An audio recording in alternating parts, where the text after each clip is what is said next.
वाहेगुरु जी का खालसा वाहेगुरु जी की फतेह। कनाडा से सिखों के लिए एक बहुत बुरी खबर सामने आई है, लेकिन कनाडा से ही सिखों के लिए एक बहुत अच्छी खबर भी सामने आई है। प्रधानमंत्री मोदी जी G7 समिट के दौरान कनाडा गए, वहां के प्रधानमंत्री मार्क कार्नी के साथ मिले। मार्क कार्नी और प्रधानमंत्री मोदी ने बैठकर आपस के अंदर क्या गुटरगू की, इसके जो नतीजे हैं अब अखबारों के अंदर निकलकर सामने आ रहे हैं। कनाडा के अंदर CSIS के द्वारा एक नई रिपोर्ट छापी गई, जिसके अंदर कनाडा के अंदर कुछ खालिस्तानी एक्टिविस्टों को एक बहुत बड़ा खतरा बताया गया। वहीं दूसरी रिपोर्ट के अंदर भारत सरकार को कनाडा के अंदर देश विरोधी गतिविधियों के लिए भी जिम्मेवार ठहराया गया। दूसरी बड़ी खबर आपको बताएंगे कनाडा की, जहां पर कनाडा के अंदर पहली सिख जिम खुली है। इसके अलावा तीसरी बड़ी खबर आपको बताएंगे यूक्रेन सिखों से मदद मांगने के लिए पहुंचा, आगे विस्तार सहित आपको बताएंगे। इसके अलावा आपको एक और खबर बताएंगे जिसके अंदर सिख धर्म को बदनाम करने की एक कोजी साजिश रची जा रही है। गुरुद्वारा डांगमर साहिब का जो विवाद है लंबे समय से चलता जा रहा है। आज की तारीख के अंदर गुरुद्वारा डांगमर साहिब एक खंडर के किले के अंदर तब्दील हो चुका है सरकारी पॉलिसियों के करके। तो आइए आज के इस वीडियो की शुरुआत करते हैं। आज के वीडियो को शुरू से लेकर लास्ट तक देखना और सुनना और अच्छे से इन बातों को समझना कि आखिर पूरी दुनिया के अंदर चल क्या रहा है, क्या आने वाले समय के अंदर खालसा राज आएगा या नहीं आएगा। आज की तारीख के अंदर यदि आप ईरान और इजराइल का युद्ध देखते हैं तो इस युद्ध के अंदर अमेरिका एकदम से बिल्कुल किनारे के ऊपर होकर बैठा हुआ है और अमेरिका किसी भी देश की ना तो मदद करने जा रहा है और ना ही वो किसी का युद्ध रुकवा रहा है। आखिर ये इशारे किस तरफ जा रहे हैं? क्या जो ईरान और इजराइल का युद्ध हो रहा है, क्या ये खालसा राज आने का संकेत है? 100 साखी के अंदर क्या बातें लिखी हुई है? दूसरी तरफ जगन्नाथ मंदिर के अंदर पिछले महीनों के अंदर जो घटना हुई थी, जहां पर मंदिर के ऊपर से ध्वज गिरता है, खालसा राज आने की जो भविष्यवाणियां है उस तरफ संकेत करता है। अब वीडियो की शुरुआत करते हैं। सबसे पहले अपने गूगल पे वाले भाई हैं, इनका भी नाम आपको बताते हैं। और जिन भाइयों ने हमारे वीडियोज के ऊपर सुपर थैंक्स डोनेट किया था, सरदार हरजोत सिंह जी, सलोनी अरोड़ा, सरदार अमरजीत सिंह जी, सरदार पवित्र सिंह जी, सरदार जोगिंदर सिंह जी, सरदार हरजीत सिंह मनचंदा, सरदार मनजीत सिंह जी, सरदार मोहिंदर सिंह, भगवान सिंह मक्कड़, हमारे वीडियोज के ऊपर सुपर थैंक्स डोनेट किया था। हिम्मत सिंह जी 44 आईडी है, हरजीत रोशा 9875 आईडी, मेजर सिंह जसड़ 3284, कुलदीप सिंह 2067, रजिंदर सिंह घई, दा वीपी सिंह 13, सुखजिंदर सिंह बुट्टर। अब आपको सबसे पहली बड़ी खबर बताते हैं जो कनाडा से आती है। कनाडा के अंदर CSIS नाम की एक संस्था है जो देश के आंतरिक मामलों को और सुरक्षा को ध्यान के अंदर रख उन्होंने एक नई सुरक्षा रिपोर्ट सरकार को सौंपी है, जिसके अंदर उन्होंने कहा है कि कुछ ऐसे खालिस्तानी एक्टिविस्ट हैं, खालिस्तानी लोग, खालिस्तानी एक्टिविस्ट बहुत शांत तरीके से, सभ्य तरीके से कनाडा के अंदर प्रदर्शन करते हैं, लेकिन उनमें से कुछ ऐसे लोग हैं जो एक्सट्रीमिस्ट लेवल के खालिस्तानी एक्टिविस्ट हैं और जो दूसरे देशों के अंदर आतंकवादी गतिविधियों को बढ़ावा देते हैं। एक रिपोर्ट के अंदर इन्होंने ये लिखा, आप स्क्रीन के ऊपर पढ़ सकते हैं। ये कनाडा की जो आधिकारिक वेबसाइट है, कनाडा की सरकारी वेबसाइट, उसके ऊपर ये रिपोर्ट छपी हुई है। अगर आप पढ़ना चाहते हैं तो डिस्क्रिप्शन के अंदर मैं इसका लिंक भी दे दूंगा, वहां से जाकर आप इस पूरी रिपोर्ट को पढ़ सकते हैं। इसी रिपोर्ट का एक और भी पहलू है, इस रिपोर्ट को उन्होंने 2 हिस्सों के अंदर जारी किया।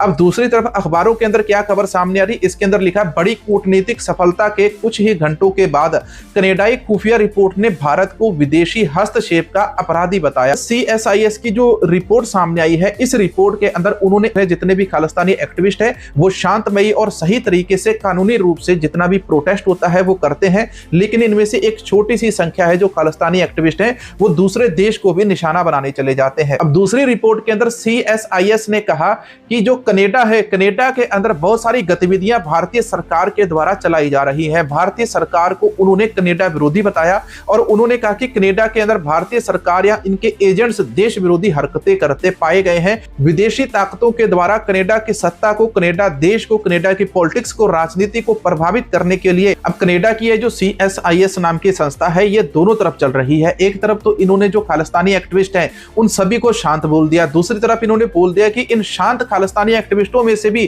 कुछ लोग ऐसे हैं जो दूसरे देश को धमकियां तक दे देते हैं और वो इस देश के लिए खतरा है। इसके अंदर आप कौन सी रिपोर्ट के ऊपर यकीन करोगे, लेकिन इंटरनेशनल मीडिया इन रिपोर्ट्स को लेकर क्या बातें सामने रखता है, आप जरा ये भी सुनिए। We have you here. A new report from CSIS has some damning allegations surrounding criminal activity by people working on behalf of India, and we should mention this comes just days after Canada and India agreed to restore diplomatic services here. What can you tell us about this?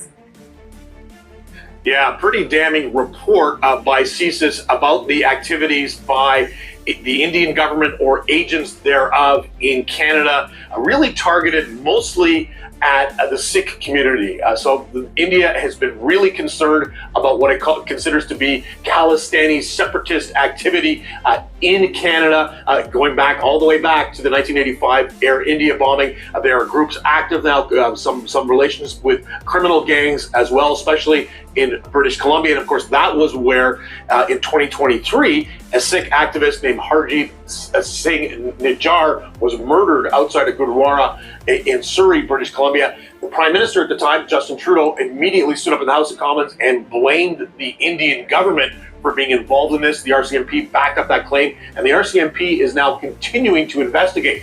But things have been warming. Relations between India and Canada have been warming a bit. I mean, immediately after that, that really caused a diplomatic rift between the two countries.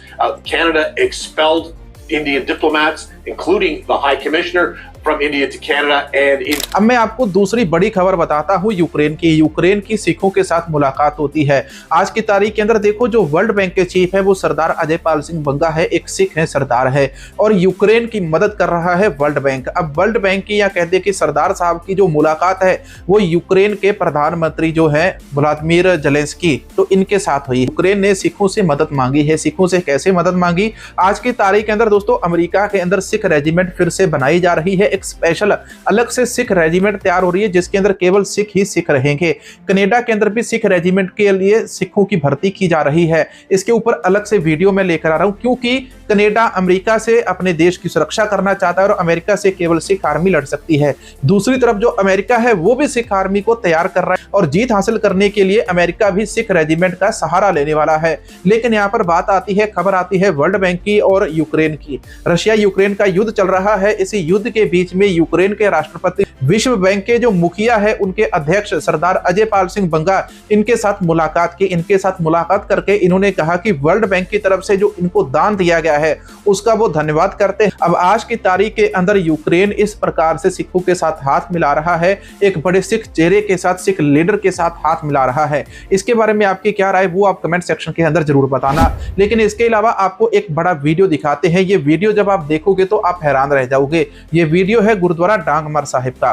Gurdwara डांगमर Sahib का ये जो दहाकों से विवाद चल रहा है, इस विवाद को कैसे निपटाया जाए। जब भारत सरकार और स्टेट गवर्नमेंट कहे और सिख जथेबंदियां मिलकर इस मामले को उठाए और वहां पर इस मामले को साझा किया जाए कि गुरुद्वारा डांगमर साहिब की जो जगह है सिखों को वापस दी जाए। गुरु नानक साहिब जी का ये पावन स्थान है गुरुद्वारा डांगमर साहिब, और आज सरकारी पॉलिसियों के चलते हुए ये जो जगह है, ये सरकारी पॉलिसियों के चलते हुए खंडर जैसी बन चुकी है। तो इस जगह को पुनः से स्थापित करने के लिए हमारी सिख जथेबंदियों को आवाज उठानी पड़ेगी। हमारे जो सिख एक्टिविस्ट हैं, जो सिख कार्यकर्ता है इस देश के अंदर, इन सभी को मिलकर, एसजीपीसी को भी और दिल्ली श्रोमणी गुरुद्वारा प्रबंधक कमेटी को भी मिलकर इस बात को उठाना पड़ेगा। मनजिंदर सिंह सिरसा जो गुरुद्वारा डांगमर साहिब की बात करते थे, आज वो इन गुरुद्वारों की बात क्यों नहीं करते। गुरुद्वारा हर की पौड़ी हरिद्वार के अंदर उस जगह को भी तोड़कर उसके ऊपर कब्जा कर लिया गया और गुरुद्वारे को एक कमरे के अंदर सिमटा दिया गया, तो उसकी बात कौन करेगा। इसकी बात भी मनजिंदर सिंह सिरसा करेंगे। और बीजेपी आज की तारीख के अंदर इन जगहों को फिर से सिख कौम को वापस दे सकती है, तो इसलिए बीजेपी को यह काम करना चाहिए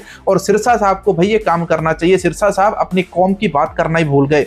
अब इसके अलावा आपको एक और वीडियो दिखाते हैं। अब इसके अलावा आपको कनाडा का एक बड़ा वीडियो दिखाते हैं। ये वाला वीडियो आप देख रहे हैं इधर, इसकी आवाज मैंने बंद कर दी है।